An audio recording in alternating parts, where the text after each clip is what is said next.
ዛሬ ቪዲዮአችን እርባታ ላይ የሚያጋጥሙ ኪሳራዎች እንዴት ያጋጥሙናል፣ እንዴትስ መቆጣጠር እንችላለን የሚለውን አጠቃላይ አጠር ያለ ቪዲዮ ሰራላችሁና እንነጋገርበታለን።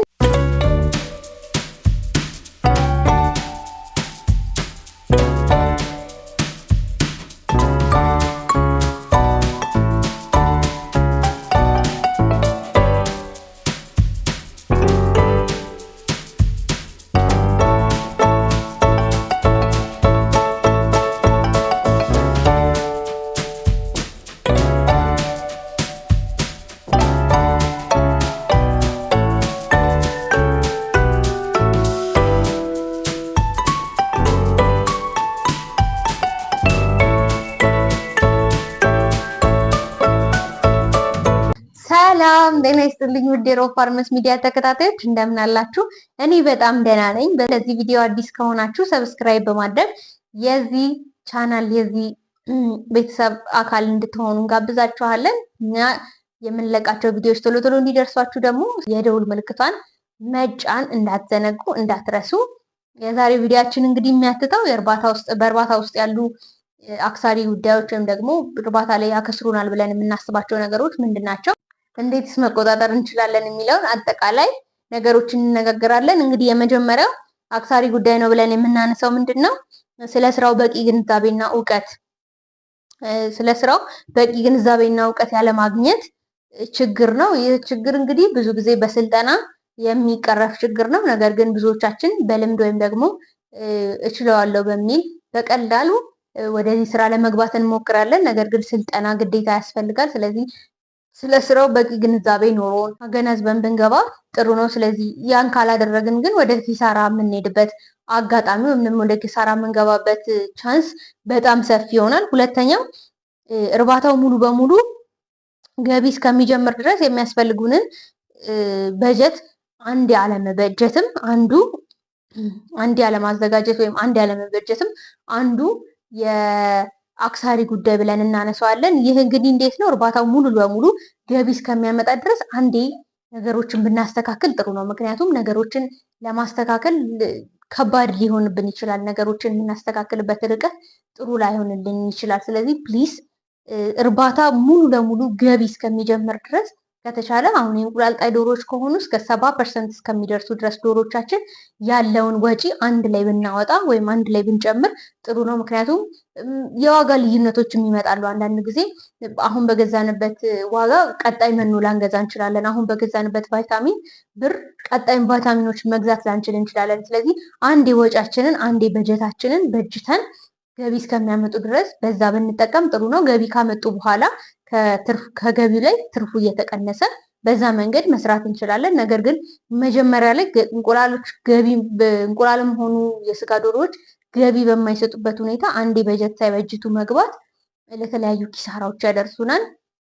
ብርም ልናጣ እንችላለን። ምናልባት አንዳንድ ነገሮችም ላይመቻቹልን ይችላሉ። ስለዚህ ይህ ሁለተኛው ምክንያት ነው። ሶስተኛው ስለ እርባታ እናውቃለን የሚሉ ነገር ግን በዘልማድ የሚያማክሩ ሰዎችን መስማት፣ ይህም በጣም ጎጂ እንደውም በጣም ጎጂ ከሚባሉ ወይም ደግሞ አክሳሪ ናቸው ከምንላቸው መካከል አንዱ ነው። ስለ እርባታው በቂ ግንዛቤ የሌላቸው ረጅም ጊዜ አርብቻለሁ የሚሉ ሰዎች ብዙ ዶሮዎች ፌል ያደርጉባቸው ሊሆኑ ይችላሉ። ብዙ ነገሮች የተበላሹባቸው ሰዎች ሊኖሩ ይችላሉ። ነገር ግን በእነሱ ለምሳሌ አንዳንድ አካባቢዎች ከዩኒቨርሲቲ ምግብ እያወጡ የሚመግቡ ሰዎች አሉ። የሰው ምግብ እየመገቡ መድኃኒት እየጨፈጨፉ የሚያበሉ ሰዎች አሉ።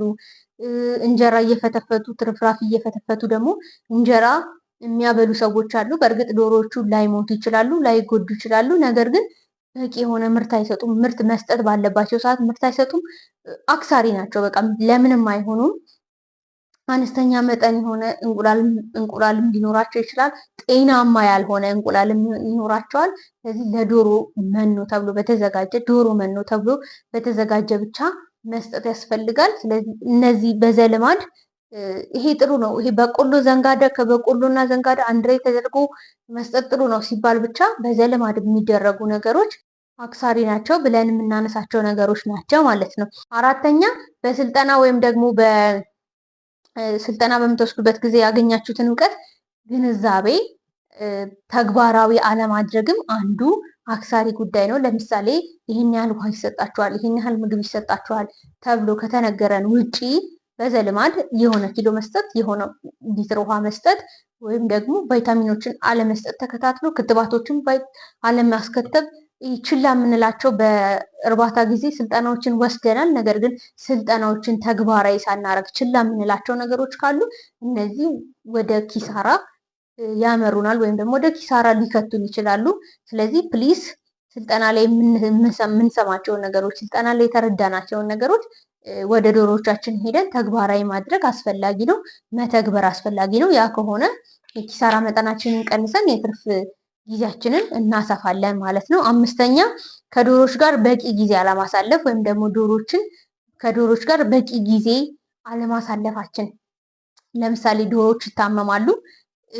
የግድ እስኪሞቱ ድረስ አይደለም ዶሮዎችን መጠበቅ ያለብን። ንቃታቸው እንዴት ነው እያለን እየገባን ዶሮ ቤቶቻችን ላይ እየገባን በቂ ጊዜ ማሳለፍ፣ ከነሱ ጋር ማየት፣ መመርመር፣ እንዴት ናቸው ያሉበት፣ የኩሱ እርጥበት እንዴት ነው፣ ሁሉም ነገር ሰላም ነው ወይ፣ የውሃ እቃዎች እንዴት ናቸው ብሎ አጠቃላይ ከዶሮዎች ጋር ጊዜ በማሳለፍ የትኛዋ ዶሮ እየጣለች ነው የሚለውንም ለማየት ለመረዳት፣ ለብዙ ነገሮች ከዶሮዎች ጋር በደንብ ጊዜ ማሳለፍ ያስፈልጋል። እየገቡ በደንብ ማየት ያስፈልጋል።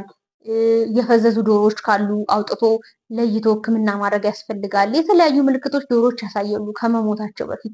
ስለዚህ ልክ እስከሚሞቱ ድረስ መጠበቅ የለብንም።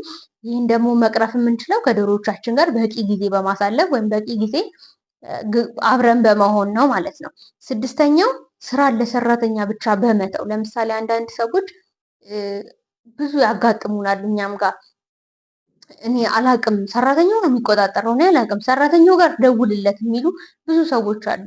እንቁላል ለመውሰድ የሚመጡ ስጋም ከሆኑ የስጋ ዶሮችም ከሆኑ ልክ ሊሸጡ ሲሉ የሚመጡ ሰዎች አሉ።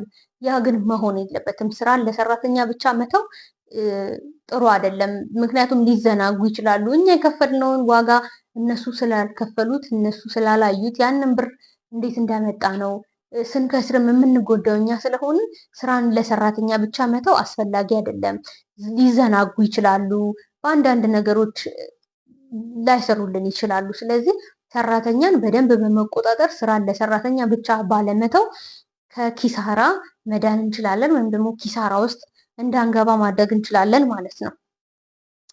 እንግዲህ እነዚህን አይተናል። እንግዲህ ሌሎችን ደግሞ በቀጣይ ቪዲዮ ይዤላችሁ እመጣለሁ። ሌላ አክሳሪ የሚባሉ ነገሮች፣ ልንከስርባቸው የምንችላቸውን ነገሮች በቀጣይ ቪዲዮ ይዤላችሁ እመጣለሁ። ዶሮ እርባታችን ላይ፣ ፋርማችን ላይ የምንሳሳታቸው ስህተቶች ለኪሳራ የሚዳርጉ ናቸው።